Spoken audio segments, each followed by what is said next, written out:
Alright guys, since everybody that texted me was worried about my car, 2 million Teslas got a recall, and literally it's just a software update, and I'm going to show you how easy it is to do it. So this is my Tesla. I'm going to go inside. I don't have to go to no dealership. Alright, so this is the 2 million Tesla recall, which all of them can do it over the air update. So either on Wi-Fi or hotspot. You can literally do the update through your phone, but since everybody was worried, I'm going to show you how the process. So I'm connected to my Wi-Fi up there, and it just started downloading the update. So 2023.44.30.2, so they did some changes to it. And once it downloads, I will show you how the update process is. You just literally press a tap on the screen to update. It takes about 20 to 30 minutes. So more than likely you want to do this when you're sleeping or when you're not going to drive anywhere. Okay, so while it downloads, we're going to go over all the updates. So not only is it a recall, but we actually get a park assist upgrade, which is kind of like a 3D rendering of your environment, similar to 3D, but I think this is a little bit better. And we also get the ability to listen to Apple Podcasts. We get a new game, Castle Doombad game. I've never heard of it. Looks kind of cool. We get a Cybertruck to beach buggy racing to custom lock sounds,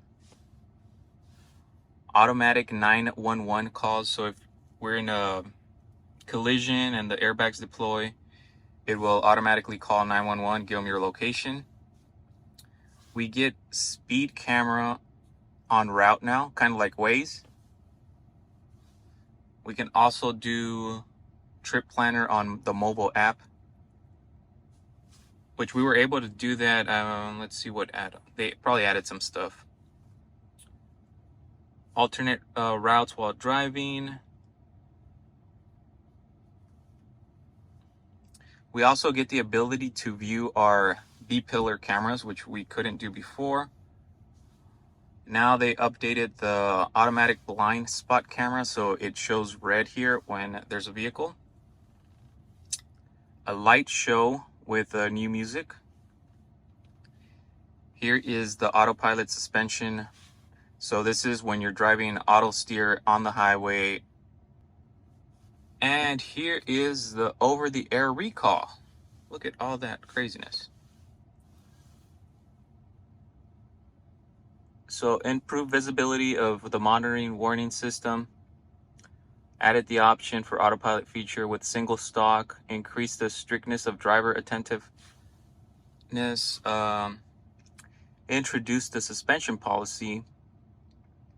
So now they're going to be using the camera to see if you're on your phone. When I had FSD beta, if you picked up your phone, it would give you a warning over here while you were driving, and you got 5 strikes and you were suspended for a week. So they're doing the same thing with autopilot. And that is the recall that the mainstream media was going all crazy about. And it's literally just a software update that takes about 20-30 minutes. So for everybody that was concerned, here is the recall. Thanks for caring, and hopefully you learned something new.